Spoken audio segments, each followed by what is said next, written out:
All right, traders, what a crazy day. I went 2 for 3 on the day, had an 18% win in the morning on KO put options, had a 30% win, nailing the timing and bottom in terms of the SPY call options. Then I had a small 10% loss on SPY put options. Those would have ended up printing as well if I held on. But within this video, I'm going to break down my green day towards the end. I'm going to be recapping all of the trades. I'm telling you guys, you're going to want to stay to this end because the education and the strategies provided is really going to help you understand how price action works, how the charts work. And I'm also going to be breaking down and doing an in-depth price action analysis in the beginning of this video on the SPY. I'm going to walk you through when to be bullish, when to be bearish. I'm also going to be sharing with you the key stocks that I'm watching right now, such as PROG, Kohl's, Coca-Cola, BBIG, Bed Bath & Beyond, AMC, Tesla. So I have a couple stocks that are at key resistance levels that have not crashed with the market, setting up for phenomenal put short opportunities. So guys, this is going to be a great lesson. Make sure you stay to the end. Had a strong comeback from yesterday, and I did not make the same mistakes that I made yesterday. I locked in profits at the perfect time for KO, and it's a good thing I locked in those profits because I would have been down substantially if I did not do that. So let's get into the price action analysis here. So in terms of the SPY, where are we at? So in yesterday's video, I had no call options. I had no open positions in that sense, right? I'm still holding some leap forward put options because I'm bearish on the overall market. But with that being said, I was bullish for the micro. I was thinking that SPY is going to continue to run and overall this week push back towards ideally 447 to 449, which would be the last bull trap and create a massive crash, as I'm really expecting within the next 2 to 3 weeks for SPY to sell off very, very hard and go to 390. From a macro point of view, I think it's going to be a bloodbath. I think within the next 2 to 3 weeks, it's going to be a bloodbath. So stocks are going to sell off very, very hard. I think SPY is going to go to 390. With that being said, I was hoping for some sort of opportunity where we can break above this 440 gap fill level and then push to 447 to 449 right around here for another phenomenal bull trap, right? So in terms of where we could be at in the overall market, it could be something like this, right? We're either right around here where SPY just has this nice green move then just keeps going down for the short term, or we're right around here where SPY just has this nice little green move and then it gets crushed. Either way, I definitely see the SPY dropping at least another 5 to 10% plus within the next 2 to 3 weeks. I think it's going to be brutal overall. And I am still hoping we can get some sort of bull trap. But here's what needs to happen for the bulls to take control for the short term. Here's what needs to happen for the bears to remain in control for the short term. From a macro, the bears are still in control. So let's get right into it. So keep in mind, we do have that meeting coming up tomorrow. With that being said, a lot of people are kind of bearish after towards the meeting. In terms of the SPY, we sold off very, very hard. So let's kind of get into this SPY price action analysis. So what I want you to understand about SPY is it's doing a very similar pattern to what it did yesterday. That's kind of what I want you to understand. So I just want to compare the chart to yesterday's chart, and this is how I was able to trade the SPY so well, because I kind of made these trades based off of this pattern that happened yesterday. So SPY gaps down, SPY gap down, and then you could see SPY bottomed out right around here towards $420. In terms of the time, it was around 12:15, 12:20 p.m. So SPY did something fairly similar. It gapped down, it kept going down for the morning panic, it gapped down, it kept going down for the morning panic. It bottomed out a lot earlier, and then it just kind of rested up until 12 p.m. And that's where things really started to pick up. Right around 1 p.m. is where it shot off and it started to fill the gap. In terms of yesterday, it had its morning panic, it gapped down, it bottomed out later, and then you could see right around here in terms of yesterday at 12:20 p.m., that's when it really started to rocket and then it filled the gap. So in a sense, SPY had its gap down, it had its morning panic, it filled the gap. SPY had its gap down, had its morning panic, it shoots back up, and it filled the gap. As soon as SPY filled this gap, it had a classic gap close reversal. If you looked at the history in terms of yesterday, this was a key level that reacted as a gap close reversal level that, sold off very, very hard. So it had a gap close reversal. And I told members, if you see that level react as a resistance level, you can look to grab put options because that's a very, very bearish move. So I'm going to be breaking down my trades and price action in that sense. But here's where we're at in terms of the SPY, and this is what needs to happen. It's either make it or break it for the bulls. The bears are still proving themselves, not only for the macro point of view, but for the micro point of view. Also, you guys love this glitch in my chart, how it says that SPY dropped to $365 today. Maybe that's where it's going to end up bottoming in the next 3 weeks. Either way, I think it's going to be a bloodbath within the next 3 weeks. But anyways, here's where I think we're at. The bears are showing a lot of strength, but the bulls are really trying to come back, but they're failing to do so as of now. So we have this gap fill at 438, and then we have this new gap fill at 440. So with that being said, your key resistance is around 438 to 440. For the past 2 days when SPY has filled these gaps, it's had massive reversals. The bears have been taking some control. In terms of the positive note for SPY for the short term, yesterday this went from 438 to 420. Today it was less volatile. It went from 440 to 426. So it didn't drop as nasty as it did yesterday, and it did come back like it did yesterday. So it's trying to form higher support, and it's attempting to break out in a sense. The extended hours price action is absolutely ludicrous right now. If you're looking at the futures and if you're looking at the extended hours, like the price action is fairly crazy. This had its gap close reversal at the peak from 439, crashed all the way down to 429, like the weakness, the bearishness in SPY, but now it's ripping back up to 436. So what I'm telling you is for the micro, it's either make it or break it, and the bulls are running out of time. This can't just keep retesting 440. It's either going to break out, turn 440 into support, and if that happens, we're looking at a strong push to 447 to 449, and right around that zone is where I'm going to be looking for the resistance, for the bearish confirmations to come in for the next bull trap, and then SPY is going to get crushed. That's what I'm hoping can happen from a macro bearish perspective. I would love to see SPY break above this 440 and then push back up right around here towards 447, towards 449, towards key previous support with huge upside potential. Well, if we see that react as a resistance level, if it's forming bearish candlesticks towards the key 447 to 449 zone, it's going to be another classic bull trap for the macro. And then SPY within some time is really going to try to take out this whole 420 level. So that's kind of the idea here. The kind of idea here is that we could see something like this, where SPY has this massive sell-off. It basically dropped 10% from its all-time highs back in 2020 at a very similar time frame as well. And then it has this strong push up for a couple days, and then it just gets wrecked. That's kind of the idea, and that's kind of where I think we can be at. I'm very, very bearish for the macro, and I'm looking for an opportunity where I can buy and swing puts heavily, but I want to get towards an ideal resistance level. Now, the other case scenario could be, SPY just doesn't break above this 440 and it reacts as a resistance and things are looking bearish. If that happens, then things are going to get ugly very, very quick, and we're going to be on track to go back to low 420s very, very quick. So it's either make it or break it here.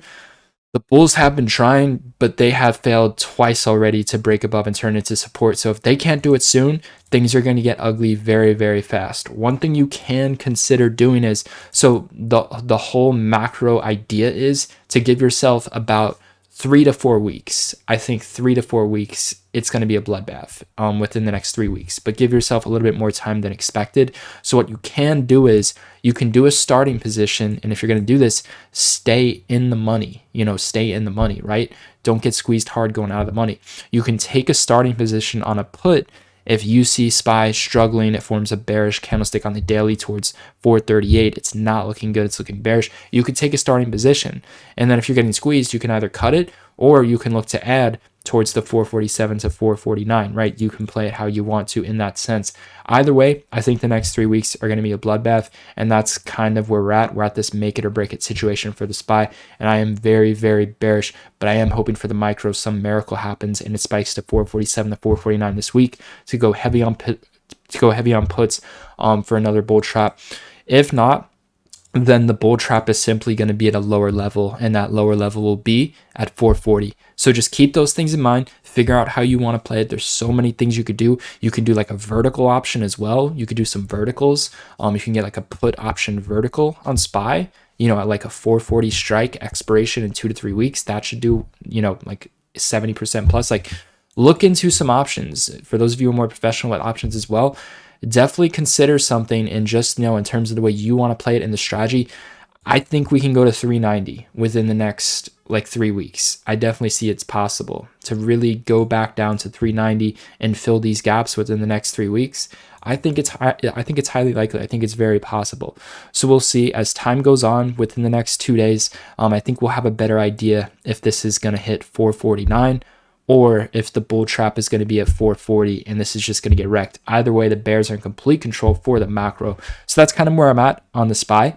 In terms of PROG, man, the amount of hate, the amount of doubt I received when I was saying this was going to go to $1.08, when the price was all the way up here, when it turned this key 295 support level into $3, I was literally shouting 205 gap fill, 108 gap fill. This is gonna fill the gaps. It's gonna get crushed. Best price to buy, $1.08. And then today's the day where it hits that level. Yesterday was the day where it hits that level, and then it has a gap close reversal, and then it just gets absolutely spikes all the way to 160 to fill this gap. If you guys haven't paid attention to my recent analysis on PROG, I told you guys, buy the dip towards 108, ride this back up to fill the gap at 169. There's a gap to fill at 169. So from here, I kind of want to see how it reacts to the 169 gap fill. If that reacts as a resistance, definitely going to be looking to, short and buy some puts. For the long term, these stocks just really aren't going anywhere. The long term PROG is going to get crushed. BBIG is going to get crushed long term. Investors are going to be in for a rude awakening over the next month, especially with this whole market crash that's about to happen. Like, people are going to get destroyed. And in terms of BBIG, I don't have any interest buying this in the low twos. I'm waiting for an even lower level. For some reason, my Thinkorswim charts didn't show this at the time. But there's a gap to fill right here at $1.54. And that's where this is heading within the next 3 weeks. So yeah, long-term investors are in for a rude awakening. Shout out to my people who listened and took advantage of these lucrative opportunities, and who had the cash aside to buy the dip at the right level for PROG. Because, most people are just backholding this, losing money. People were getting in within the chat at $1.08, literally literally towards the bottom, towards the floor of this. And now it's already rocketing like 25-30% plus. So yeah, that was the classic gap close reversal for PROG. The strategy worked once again. That was a phenomenal opportunity. We had one guy play calls on it. The calls were very, very cheap. Within the chat today, the calls were very, very cheap. He posted it, I think, in the members. Yeah, the members call outs. He had call options on PROG. He was up like 100%, I believe, on those Han Solo. So yeah, shout out to him. He's absolutely killing it. Brody with the $4,300 profit. I believe a lot of that came from the SPY calls today. But yeah, you guys are killing it. In terms of the next stock, KSS. So in terms of calls, for this one, so I'm kind of looking for stocks that are overbought at key resistance that follow the market in a sense, but they're kind of delayed. So the two that I'm looking at for some more midterm puts, get like a March 18th put option. I'm looking at Coca-Cola for March 18th, and I'm looking at Kohl's for March 18th. Some put options on those, looking to stay in the money. Kohl's is beginning to look like it has topped out. It looks like we got some downside coming within the next couple weeks. In terms of Coca-Cola, we're going to need to see this 60-45 level react as a resistance level. I think it's going to be a little bit too early to get a put just at the moment. So I want to see some resistance at 60-45 for the put on Coca-Cola. In terms of BBBY, this is another gift setting up. Every single time this stock hits this key best level would be $16 a share. It sells off very, very hard. You could see it ramps up from low 13s to 16s very quickly, sells off hard. Ramps up from 1270s to 16s very quickly, sells off hard. Ramps up from 1250s to now 1548, and it's already beginning to sell off. So BBBY is going to be on my top watch for a swing trade put opportunity. Like I said, I'm trying to focus on stocks towards key resistance levels, not at key breakdowns. So there is a couple stocks that are still trading at key resistance levels that haven't been beaten down heavily like most have. So that's kind of what I'm looking at into the week. In terms of the chart on BBIG, we got a very bearish confirmation. The gap has filled at 319. Once the gap filled, it turned 319 into a resistance level. But this is now coming back in after hours. So we'll see. I would be very, very interested in shorting or getting puts towards this 393 to a potential best price of 453. So we'll see. Hopefully they can run it up because I want to get back in on the put or on the short for this one for sure. So yeah, that's great. So with that being said, that's really going to cover it for the in-depth price action analysis. We'll get into the trade recap here shortly. So in terms of AMC, my target for this one, gosh, this is so bearish. My target for AMC is going to be within the next 30 days, especially if the market continues to pull back. We're looking at around $11 a share. My target for AMC would be right around 11s. Look to dip by it towards this gap fill. We got some gaps to fill towards 1032. That could be a key potential level. Very, very bearish on AMC from a macro point of view here. So yeah, that really covers the analysis. Now let's get into the recaps. So in terms of the recaps for the day, let's see. So we did the live trading session at Market Open like we do every day in Trader Society. The first trade I had was a KO put option. At the peak, I was up 22%. I sold half for an 18%, and then so an 18% win, I sold half, and then I sold the rest for a small 5% win. So with that being said, I entered this at 10:37 a.m. So let's kind of go over this. So a lot of this had to do with the SPY. I was looking at the SPY at the time. Things were looking very, very bearish from an overall point of view. Basically, history was repeating itself in a very similar cycle in terms of yesterday. So I was looking at yesterday's chart and I was saying wow, this is a very similar, very identical pattern. So for this one, it kind of was more on SPY. So I'm going to show you the chart of SPY at the time. So, in terms of SPY, it basically did the same thing in a very, very similar way as yesterday. So I was looking at SPY. SPY has a gap down yesterday. Today it has a gap down, very similar levels, right? And then SPY is a morning panic and it gets crushed all the way until 12:20 p.m. So I'm looking at this overall chart on the SPY, and then I bought the KO puts. In terms of when I bought those KO puts, it was at 10:37 a.m. So in terms of 10:37 a.m., that was right around here where I bought the puts towards the top of this little move on the SPY. Why was it right around that time? Because it was the same chart pattern in the same timing as yesterday. That's what I was going off of. Yesterday, SPY topped out right here. It had a nice push up. SPY had a nice push up. It topped out right here at 10:40 a.m. It topped out today right here at 10:45 a.m. Then it started to pull back. So I was playing off of that move yesterday where it has that morning panic. It rips back up, starts to form resistance, has the morning panic, rips back up, starts to form resistance, and then I played the puts.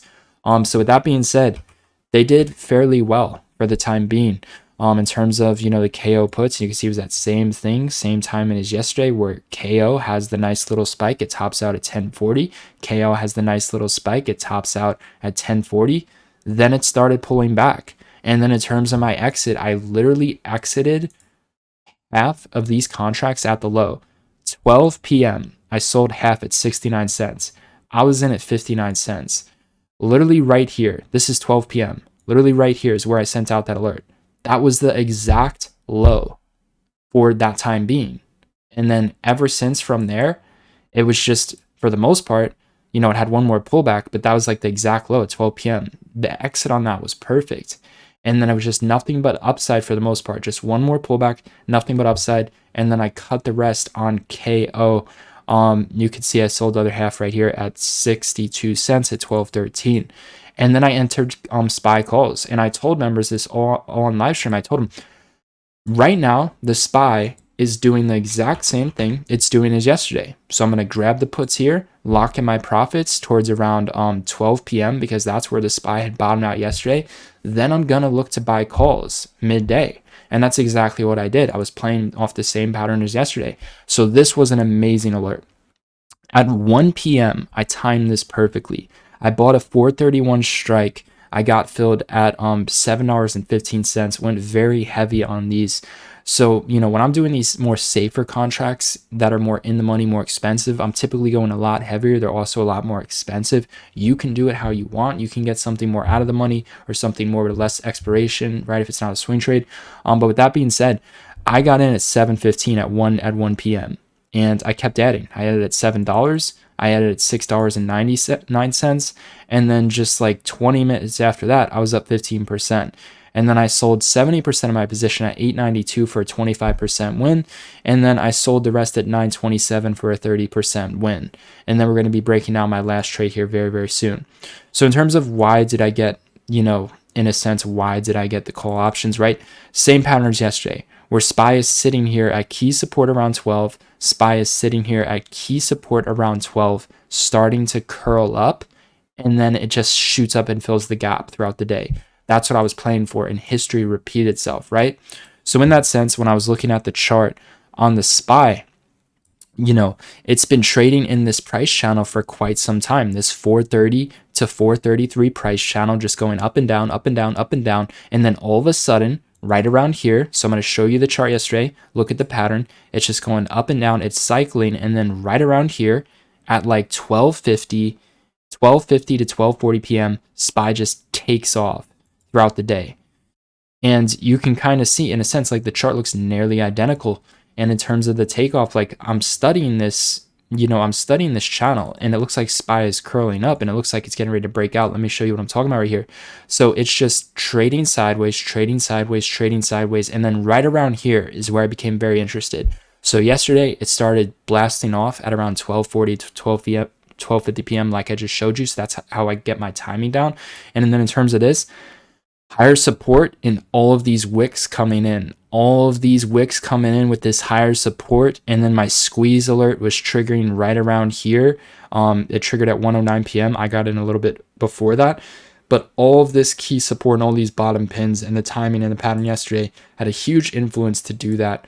Let me show you. The pattern that I'm talking about looks a lot better on my phone, this mobile app that I'm using. See how the SPY is, so this is yesterday's 5-minute chart.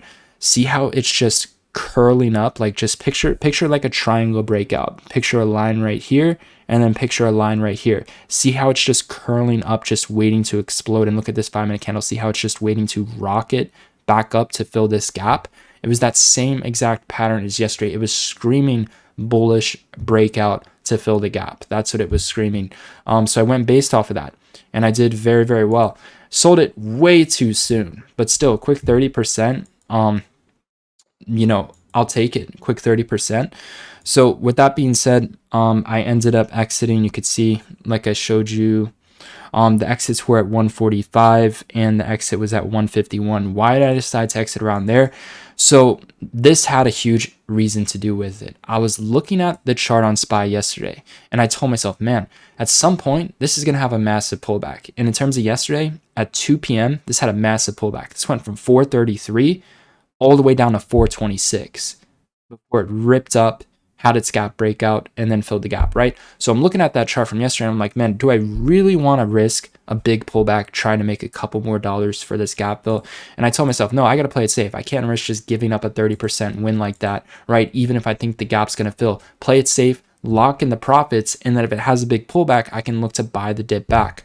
So with that being said, that history did not repeat from yesterday. It actually just continued to go up So there was a break in trend of the pattern, but history repeated itself in very similar cycles. And the big pullback came at the best price I told you guys to, short and buy put options. If you watched the video on SPY yesterday, I told you the best price you can look to get in for a trade would be the previous closing price. And that's what I've been telling you guys consistently. Like, when you see these stocks gap down, have morning panics, and SPY is bearish from a macro point of view, look to buy the puts towards the previous closing price. The previous closing price, yesterday's high. The previous closing price, today's highs. Huge downside potential. So I'm giving you the best levels. So just keep that in mind. But yeah, in this case scenario, the big pullback did not come until the best price, and it's always best to trade at the best prices, right? So I was just, simply locking in my profits along the way, thinking that SPY was going to have some sort of big pullback before it filled the gap, even though I was still bullish thinking it would fill the gap, right? So in that sense, this was also a gap breakout. So in terms of the gap breakout, your key gap breakout level, we talked about this in yesterday's video as well, right here at 434.62. When SPY breaks above 434.62 and turns it into support, which did right around here, it's going to explode and fill the gap, right? So the biggest mistake that I really made today, I'm fairly happy that I played it safe and locked in my gains for the SPY. I made my 30%. I have no regrets on that. It wasn't too far from the gap fill, right? So it just wasn't worth the risk in my eyes to continue to hold. I will say though, the biggest mistake that I made was getting a SPY put. It was a small loss. I lost 10% on it. So, on KO, I made 18%. On SPY, I made 30%. And then on the SPY put, I lost 10%. So with that being said, that's a very, very small loss, especially when the contract was cheaper and I made a 30% on the call. So that's what I'm doing. I'm winning big percentage-wise, losing a lot smaller, cutting my losses quickly, right? So with that being said, I did end up, scalping a SPY put. I was up 9% in the beginning, but then I gave it all back very quickly as the gap was filling. So in terms of why did I buy a SPY put, it was solely based off of yesterday's chart pattern. And that was the big mistake. So let me kind of go over that mistake. So yesterday around 2, it formed resistance and had a hard sell off. So I was thinking the same thing was going to happen before the gap fills, right? Here's the problem with that. It's like the gap is going to fill anyways. So why not just wait for the best price, right? So that's kind of my argument with my put option in hindsight. Like, why not just wait for the best price? Also, all of the trends, they weren't stacked in my favor. Like, SPY was still bullish. I jumped the gun on that trade. So, I bought the put right here. It was a safe one. In terms of the put that I got, it was, let's see. So you guys can see that guy adapted very quickly. So with that being said, where's the entry? So SPY puts 674 strike 436 at 1:56 p.m. And then I exited those at 580 from a 640 average. I started averaging down like I'll typically do in the beginning. So with that being said, why did I buy the put? It was towards the 2 p.m. trend reversal pattern. I was looking at the SPY and it was looking bearish right around here towards 2 p.m. It was looking bearish. It was forming resistance. We had some indication on the squeeze indicator as well. And it did pull back at first and I was up 9%, but then I got squeezed and I had to get out once this 436.40 resistance turned into support. That's very, very bullish, and that means it's going to rise to fill the gap. But other than that, it's just like, besides that whole 2 p.m. crash yesterday, there was no reason to buy a put. Like, there really wasn't. Like, SPY was fairly bullish. Like, the key level at 434.67, this is your gap breakout level. If that breaks out and turns into support, that's bullish. And I, bought the put towards after that. So I kind of bought a put into like a bullish confirmation.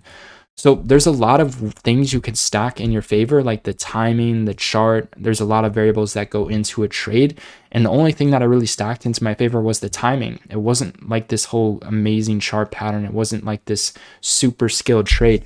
So in a sense, that was the mistake that I really made on the SPY put, was just jumping the gun, not waiting for the best price, not doing what's best for the portfolio, and not stacking all the odds in my favor. So yeah, that's kind of my thoughts, kind of my analysis. Moving forward, that is going to be the trade recap. So I'm going to see you guys tomorrow live at Market Open.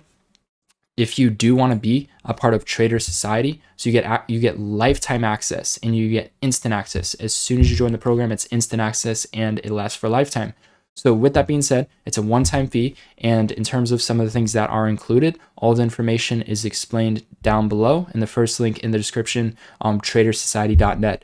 So with that being said, though, some of the things that are included is the video lesson library. You get the full education suite, all the technical strategies, the price action strategies, the risk management, the position sizing, the psychology, everything is that I know about trading, the platforms, the tools, all of that stuff.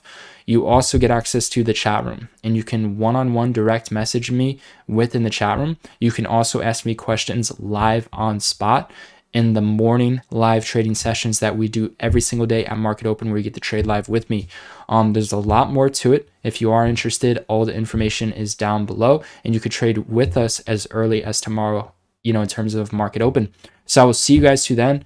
And I came back strong. I did not make the same mistakes that I made with the KO puts. I locked in my profits, and then I adapted to the trend. I bought the calls this time.